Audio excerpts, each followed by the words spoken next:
Hola, muy buenas tardes, queridos amigos, hermanos, familia en Cristo Jesús. ¿Cómo se encuentran? Pues ojalá que muy bien. Su servidor y amigo en Cristo Jesús, Silvano de Lira Macías, contento de estar con ustedes para compartir otro momento de reflexión de la Sagrada Escritura, de lo que es nuestra iglesia, la tradición, en fin, tantas cosas. Hoy, pues vamos a tener un tema también muy interesante, igual que el que tuvimos la semana pasada. Pues bien, si gustan, vamos a iniciar como siempre lo hemos hecho, orando, dando gracias a Dios por lo que hemos recibido, para comenzar y pedir el Espíritu Santo. En el nombre del Padre, y del Hijo, y del Espíritu Santo. Amén. Antes que nada, Señor, te damos gracias por el don de la vida. Te pedimos que con tu bendito y santo Espíritu nos ilumines. Te damos gracias por los alimentos, el hogar, la familia, el trabajo y por estos momentos de reflexión. Gracias por todo esto, Señor. Te queremos agradecer como tu Hijo Jesús nos ha enseñado. Padre nuestro que estás en el cielo, santificado sea tu nombre. Venga a nosotros tu reino, hágase tu voluntad en la tierra como en el cielo. Danos hoy nuestro pan de cada día, perdona nuestras ofensas, como también nosotros perdonamos a los que nos ofenden. No nos dejes caer en tentación y líbranos de todo mal. Amén. Dios te salve María, llena de gracia, el Señor es contigo. Bendita eres entre todas las mujeres, y bendito el fruto de tu vientre Jesús. Santa María, Madre de Dios, Madre nuestra, ruega Señora, por nosotros pecadores, ahora y en la hora de nuestra muerte. Amén. En el nombre del Padre, del Hijo y del Espíritu Santo. Amén. Pues bien, sean bienvenidos nuevamente. Hoy, queridos hermanos, pues vamos a continuar con lo que son los temas que ya iniciamos esta nueva etapa, los temas de los dogmas marianos. Dogmas que ya explicamos la semana pasada lo que significa. Es una verdad revelada por Dios a la iglesia. Eso es un dogma y que todos los que somos católicos pues debemos acatar, debemos tomarlos como lo que son, como verdades reveladas por Dios. Pues la semana anterior analizamos el dogma de María, Madre de Dios. Hoy tenemos otro tema interesante que se llama el dogma de María, el dogma de María, Madre de Dios, el tema del día de hoy, el que vamos a analizar el día de hoy. Y pues bueno, quiero decirles que este tema lo desarrollamos la semana pasada, lo más extenso que pudimos, y hoy, para concretizar, porque aquí me confundí un poquito, el tema que voy a compartir hoy con ustedes, corrijo, es el dogma de María siempre Virgen, ¿sí? Tema anterior, domingo anterior, María, Madre de Dios, dogma mariano. Hoy, María siempre Virgen. Bien, pues vamos a comenzar ahora, así que valga la redundancia, por el principio. Primero, vamos a irnos a la definición.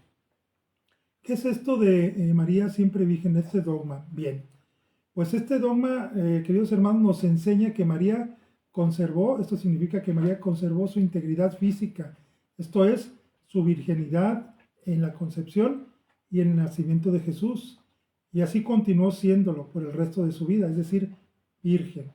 En términos humanos, pues esto es difícil de entender, es difícil de analizarlo, de pensar cómo pudo haber sido, pero ya sabemos, para Dios no hay imposible.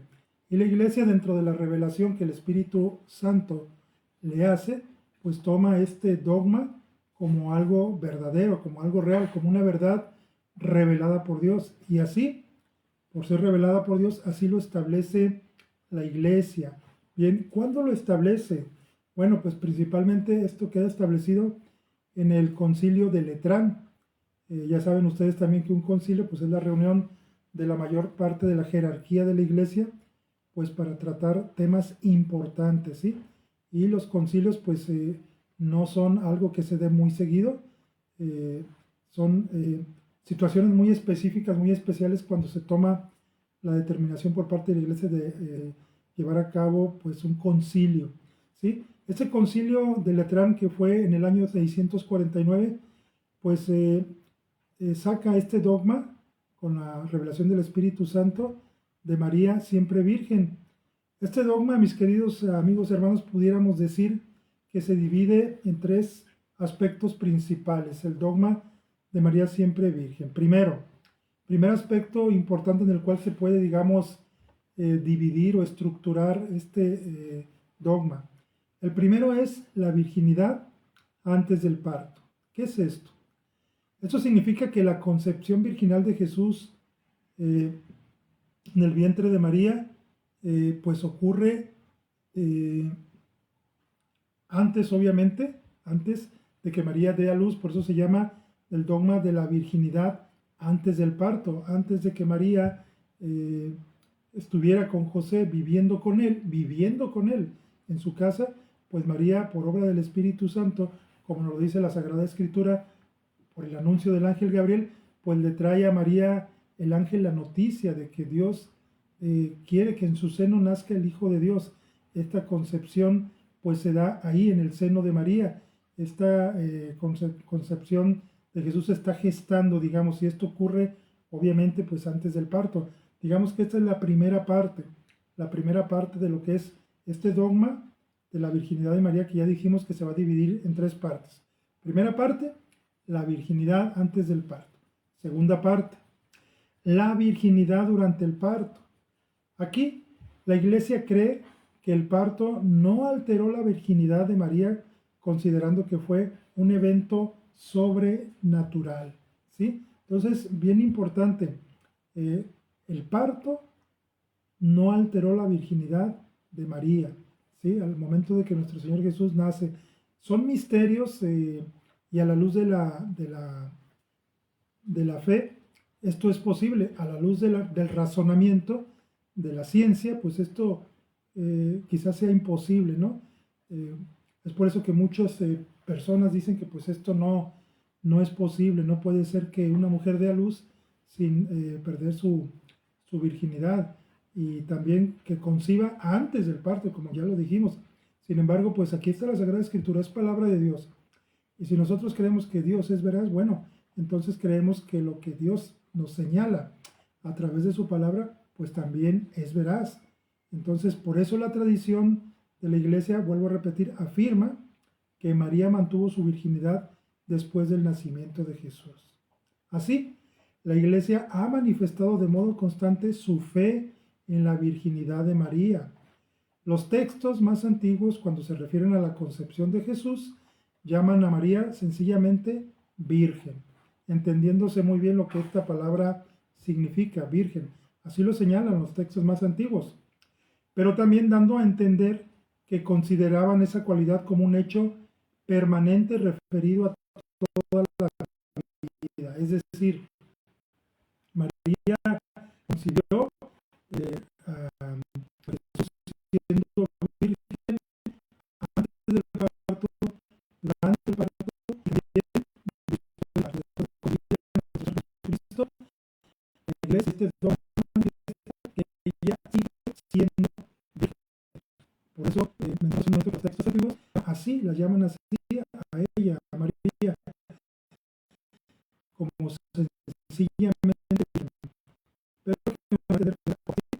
los cristianos de los primeros siglos siempre, hermanos, expresaron esa convicción, esa seguridad, de que mediante la fe y mediante la escritura, sobre todo, que revela a Dios a través de hombres, que es cierto, son los que escriben la escritura, pero es por revelación de Dios que da a los arqueógrafos, a los escritores sagrados, por escribir que el Espíritu les iba gritando, diciendo. Entonces, si la Sagrada Escritura menciona que María es virgen antes, durante y después del parto, pues así lo creemos ahora, pero también así lo creyeron los primeros cristianos, aquellos cristianos de los primeros siglos, y que la llamaban pues también con aquel término griego ya propio de aquellos tiempos, que le llamaban apateno, que significa la siempre virgen, o siempre virgen María.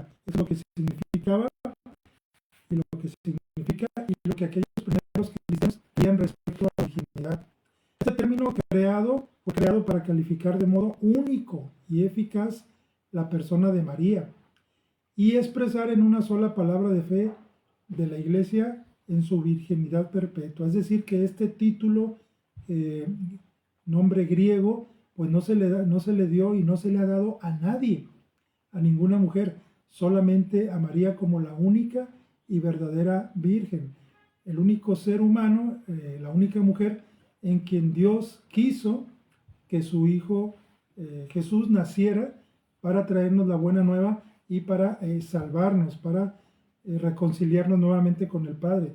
Si ya hemos leído la Escritura, si ya sabemos desde el principio en el Génesis cómo el ser humano pierde la amistad con Dios, la gracia, por una mujer, por Eva, por aquel pecado original, bueno, ahora esa gracia perdida en aquel pecado por nuestros antiguos padres es recuperada por esta nueva Eva que es la Virgen María y a través del sacrificio de este nuevo Adán que es Jesús. Lo encontramos también ya en el segundo símbolo de la fe de San Epifanio, en el año 374, con relación a la encarnación del Hijo de Dios y lo que él decía. Él mencionaba que María pues recibe el anuncio del ángel, el Hijo de Dios se encarna, es decir, que fue engendrado de modo perfecto por ella y por Dios en el seno de María, la siempre Virgen, y que esto ocurre por obra del Espíritu Santo. Aquí no hay intervención humana. El ser humano aquí nada tiene que ver en esta concepción. Si acaso, en donde tiene que ver, obviamente es en el sí de María, en decirle María que sí al plan de Dios anunciado a través de ese ángel celestial enviado precisamente para eso, para traerle ese anuncio y al cual María responde, hágase en mí como has dicho. La expresión siempre virgen fue recogida por el segundo concilio de Constantinopla. Estamos hablando de la virginidad de María, pero hay una expresión que se señala con respecto a ella. Es esta expresión siempre virgen. Ya lo decíamos, ya lo explicábamos. Antes, durante y después del parto, María permanece y está siempre virgen. Y esto ya ocurre en otro concilio, esta expresión. Este es en el concilio de Constantinopla, que afirma, el concilio afirma, el verbo de Dios se encarnó de la santa, gloriosa Madre de Dios y siempre Virgen María.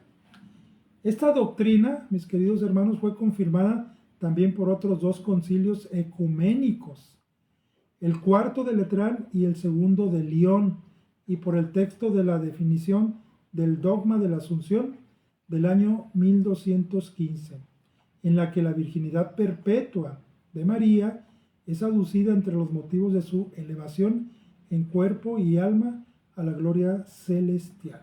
Es decir, María es siempre virgen antes, durante y después del parto, pero estos concilios señalan que esto va todavía más allá, y es por eso, porque María permanece siempre virgen, porque también merece ser llevada al cielo en cuerpo y en alma. Cuando hablamos de María, no hablamos de una muerte, se habla de lo que la Iglesia llama como una dormición. María duerme, descansa y es llevada al cielo, es asunta al cielo, ¿sí? Es llevada en cuerpo y alma.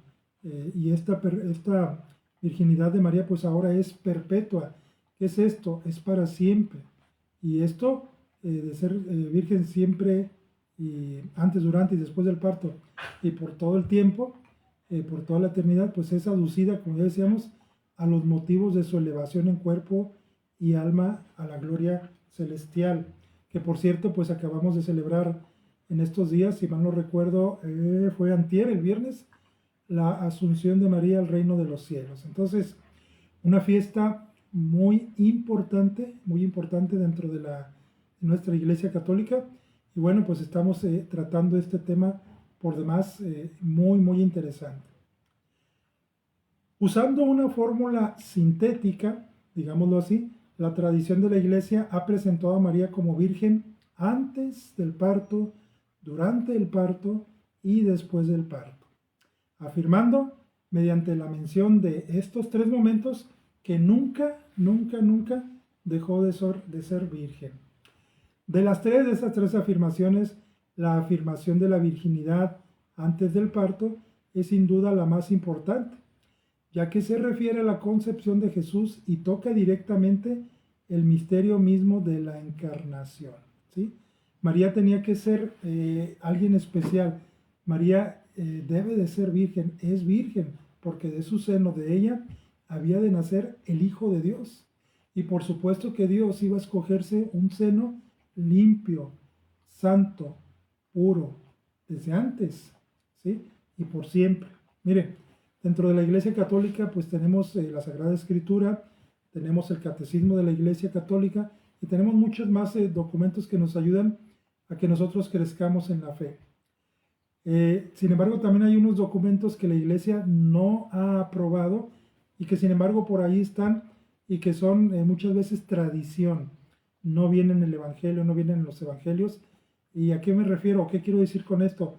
Hay escritos, hay libros en donde se menciona cómo María es elegida desde antes de su nacimiento, porque el plan que Dios tenía para ella es un plan muy grande, nada más que nacer, tomar su seno para que de ahí naciera el Hijo de Dios. Entonces, no era cualquier mujer. María es preparada desde siempre para esta misión. Desde antes de su nacimiento, Dios, digamos, ya la tenía predestinada y era alguien muy especial. Estos libros apócrifos que, pues, a veces conviene leer, aunque no siempre, si sobre todo no tenemos una fe firme, porque pudieran confundirnos, pero si ya tenemos más o menos nuestra fe cimentada, si ya hemos estudiado la Sagrada Escritura a detalle, pues no va a ser fácil que nos distraigamos en esos libros. Solo lo menciono porque ahí hay una parte en uno de esos libros en donde se habla de cómo, pues ciertamente María es preparada desde siempre, ¿no? Para esta misión que Dios Padre le tenía desde toda la eternidad, que era ser la madre de su Hijo. Y es una preparación especial. María no es cualquier mujer, no es cualquier mujer. Ella es seleccionada, escogida. Durante toda su niñez tiene una preparación. En la Sagrada Escritura no habla de esa preparación, de cómo desde niña fue dedicada al templo, cómo sus padres se esmeraron en darle una instrucción religiosa, cómo vivía ella en el templo. Todas estas cosas lo dice este escrito apócrifo, que sin embargo pues aquí nos ayudan un poquito a pensar, no a tomarlo como una cosa que es, porque no viene aquí en la Escritura, que esta sí es aprobada por nuestra Iglesia Católica a través del Espíritu Santo, pero sí nos hacen ver pues que ciertamente el que Dios Padre haya escogido a María no fue cualquier cosa, no escogió a cualquier mujer, era alguien limpio, es alguien limpio, puro y santo, un seno limpio, puro y santo, antes, durante y después del parto. La virginidad durante el parto y después del parto, aunque se haya contenida implícitamente en el título de virgen atribuido a María, ya en los orígenes de la Iglesia se convierte en objeto de profundización doctrinal. Aquí hay toda una doctrina, toda una enseñanza, es estudiar, es leer, es investigar todos los escritos que hay. En ocasiones, como les digo, pues leer ahora sí que esos libros apócrifos por curiosidad y ver todo lo que de la Santísima Virgen María se habla. Y aún así, con todo esto, pues todavía hay quienes niegan la virginidad después del parto. Y pues ellos, estas personas que lo niegan, que dicen que no puede ser posible, tienen un argumento, han encontrado un argumento, digamos así, probatorio, cuando ellos hablan del término primogénito. Este término primogénito que se habla en el Evangelio según San Lucas capítulo 2 versículo 7, que se le atribuye a Jesús cuando se habla precisamente de primogénito. Y ellos, estos que no creen en la virginidad después del parto de María, aducen este texto bíblico para decir que María no fue virgen. Sin embargo, se les olvida un aspecto importante. La palabra primogénito significa literalmente hijo no precedido por otro.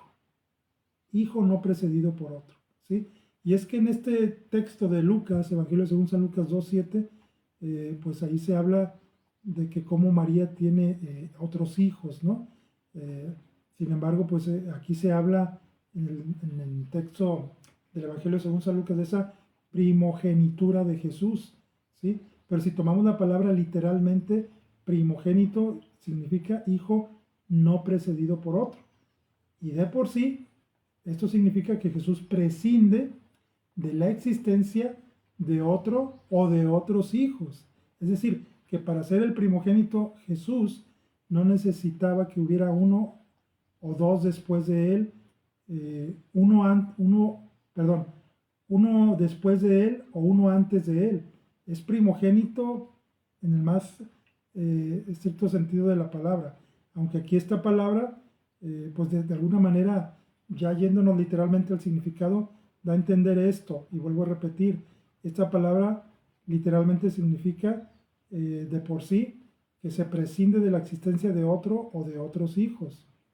Además, el evangelista subraya esta característica del niño, pues con el nacimiento del primogénito estaban vinculadas algunas prescripciones de la ley judía, ¿sí? Independientemente del hecho de que la madre hubiera dado luz a otros hijos. Es decir, el primogénito siempre tenía, de acuerdo a la ley judía, algunos privilegios bien importantes y bien específicos.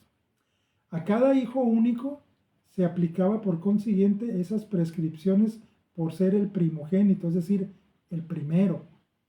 Según algunos, también contra la virginidad de María, además de lo que ya les señalé, algunos también hablan de la virginidad después del parto, aduciendo textos evangélicos que recuerdan la existencia de 4 hermanos después de Jesús. Lo dice el Evangelio según San Mateo en el capítulo 13, versículo del 55 al 56. Y si mal no recuerdo, Marcos 6:3. Ahí se habla de que Jesús tiene hermanos, y estos hermanos se señalan ahí como Santiago, José, Simón y Judas, además de varias hermanas, ¿sí? Esta es otra parte que los que están en contra de la virginidad de María aducen como un texto para decir, mira, aquí dice claramente que Jesús tuvo hermanos, ¿sí? Por lo tanto, María no puede ser siempre virgen. Tuvo más hermanos y además pues no puede ser una mujer virgen dando a luz a un hijo y mucho menos si tuvo más hermanos.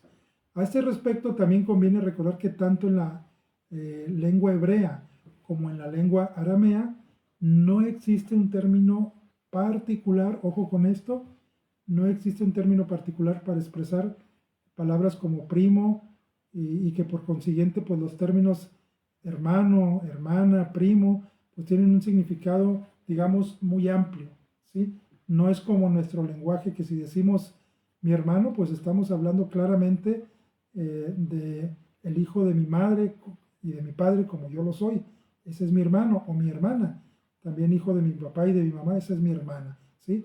Eso es en nuestro lenguaje, pero en el lenguaje hebreo y arameo, estos términos, de acuerdo a esas lenguas, no estaban especificados claramente lo que significaban exactamente como en nuestro lenguaje, en el español, en el castellano, ¿sí? De manera que en realidad con el término hermanos, como dice la Sagrada Escritura de Jesús, se indican los hijos, más bien, de una María, discípula de Cristo, no de María, la Virgen María. Se está hablando de otra María y de otros hijos de esa María. Entonces, dos aspectos. Uno, el término hermano, primo, no está bien definido en hebreo y en arameo. No siempre se referían a los hijos o parientes de los mismos padres. No.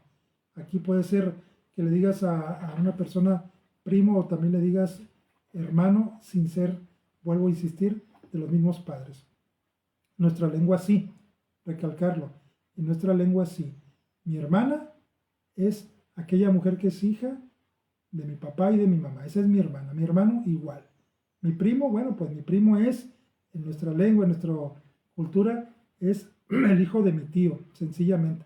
Pero para el hebreo y el arameo, el lenguaje de aquel tiempo, esto podía aplicarse a ambos o incluso a aquel que no era mi hermano de sangre, pero que sin embargo sí le podía llamar así, como hermano. Entonces, aclarar este punto importante y que no se tome como para confundir y decir, mira, aquí dice que tuvo más hermanos, que tuvo más hijos María, por lo tanto, pues no fue virgen, ¿sí?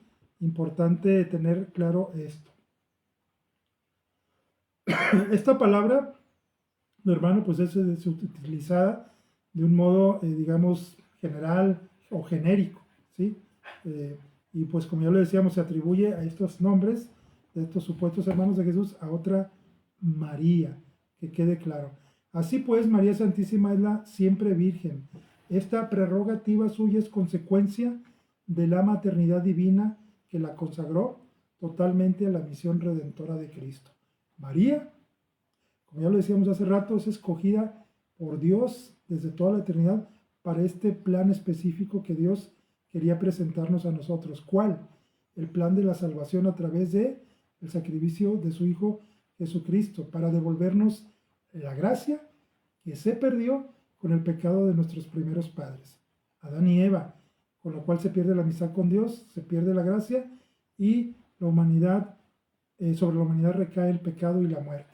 Con María, con Jesús, el nuevo Adán, la nueva Eva, viene la reconciliación, y este es un plan de Dios, la reconciliación con el mundo y el poder ahora sí volver a la amistad con Dios. Así pues, María Santísima es la siempre virgen, como ya dijimos, no hay duda. En el Antiguo Testamento encontramos la profecía de Isaías que dice: He aquí que una virgen concebirá y dará a luz un hijo, y su nombre será Emmanuel, que quiere decir Dios con nosotros. ¿Esto dónde lo encontramos? En el profeta Isaías, en el capítulo 7, versículo 14. Esto es importante que lo tengamos claro, porque ya el profeta Isaías, varios siglos antes de que naciera Jesús, había predicho que vendría ese hijo, que una virgen concebiría a ese hijo, y que significa ese nombre el Emmanuel, el Dios con nosotros. Ya estaba destinado, por eso María es elegida para cumplir la escritura, aquello que desde antiguo ya se señalaba. Es decir, que esa virgen es María y ese Emmanuel es Cristo. Así lo dice también el evangelista Mateo, y dice: todo esto sucedió para que se cumpliera lo que el Señor había anunciado por el profeta. Es decir, volvemos a Isaías, por Isaías. Esto dice San Mateo, capítulo 1, versículo 22 al 23. Vuelvo a repetir, todo esto sucedió para que se cumpliera lo que el Señor había anunciado por el profeta. Estamos hablando de dos textos, uno Isaías, Antiguo Testamento, otro Evangelio según San Mateo, Nuevo Testamento. Ambos escritos, Antiguo Testamento y Nuevo, no se contradicen, sino que se complementan. El Antiguo justifica al Nuevo y el Nuevo al Antiguo. Entonces, es un plan de Dios desde toda la eternidad. Este era el plan de Dios, así era como debía de ser, y así es como ocurre, así es como se dio, y así es como lo anuncia también Mateo. Todo esto sucede para que se cumpla lo que el Señor había anunciado por el profeta. También en el Antiguo Testamento, en el libro de Ezequiel, en el profeta Ezequiel, dice lo siguiente: esta puerta ha de estar cerrada, no se abrirá ni entrará por ella hombre alguno, porque ha entrado Yahvé, Dios de Israel. Vean qué hermoso texto. La tradición cristiana ha interpretado este texto siempre como un referente perfecto a la virginidad de María, y es pues un vaticinio de Ezequiel, y habla, yo creo que muy claramente, de lo que es María, lo que significa y la misión.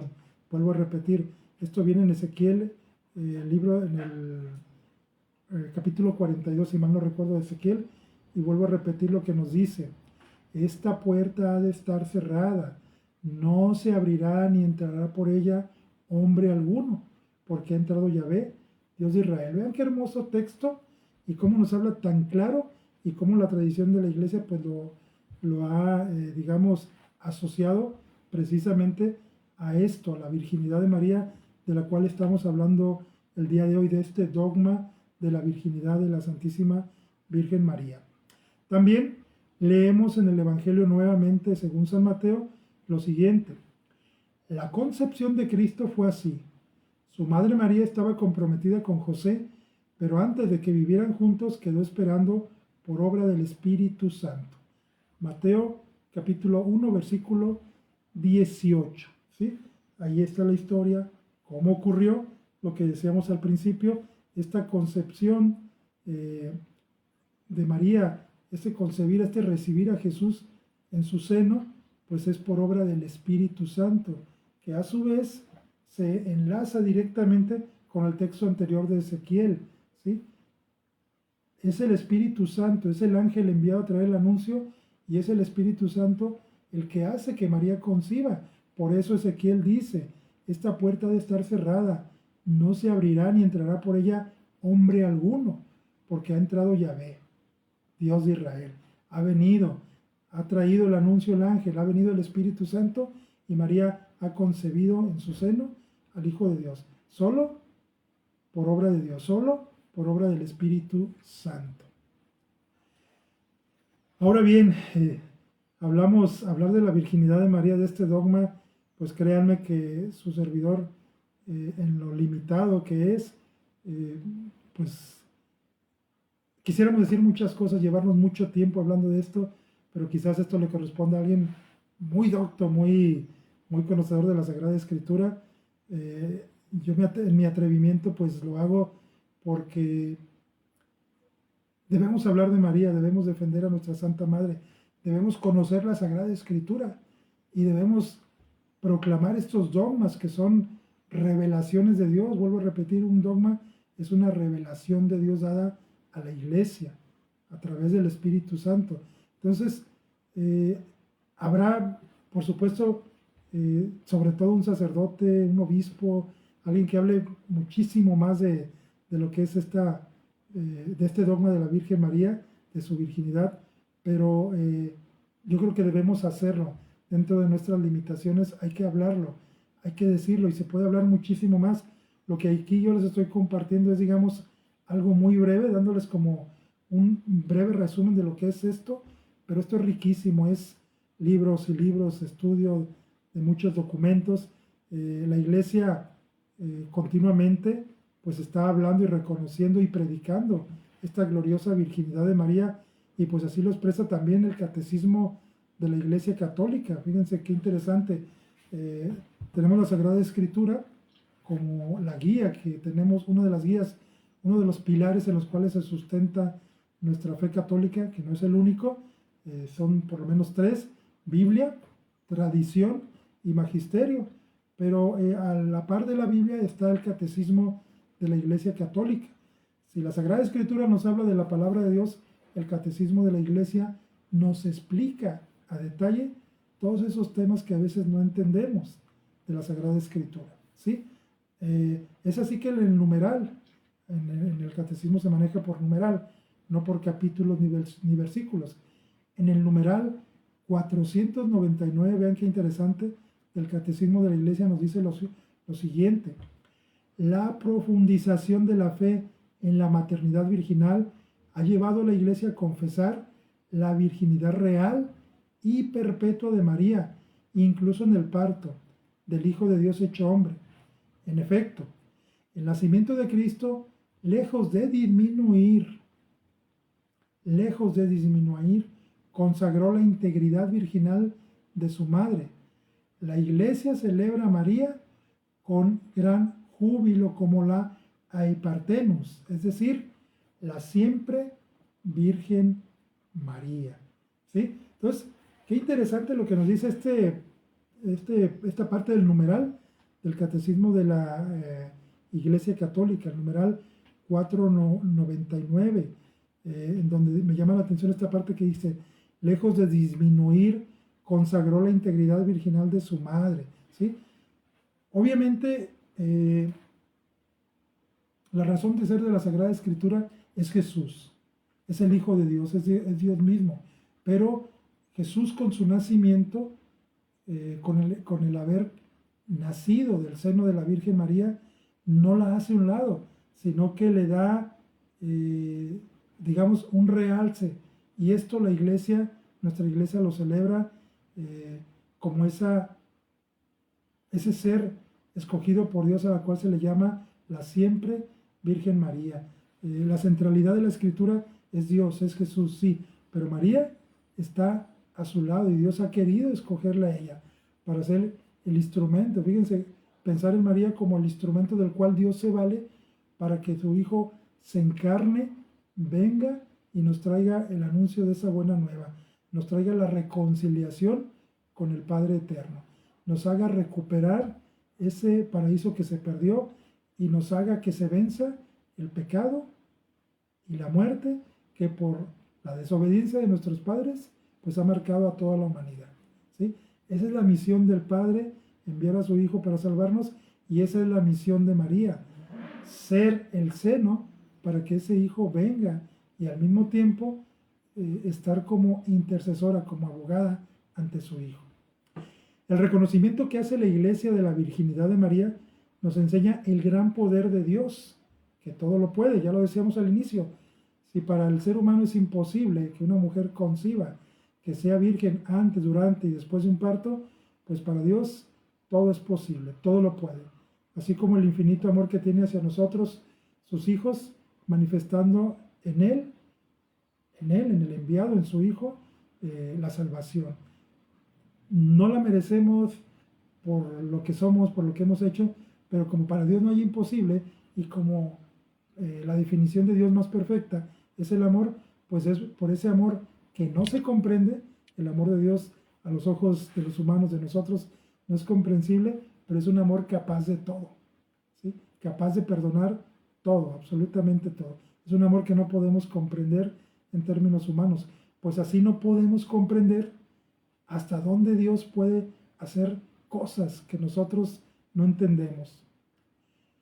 Nos invita a admirarnos y asombrarnos de la gran misericordia y bondad del Señor, al exaltar al género humano, permitiendo que esta nueva Eva poseyera las virtudes que le hicieron digna de llevar en su seno al Redentor.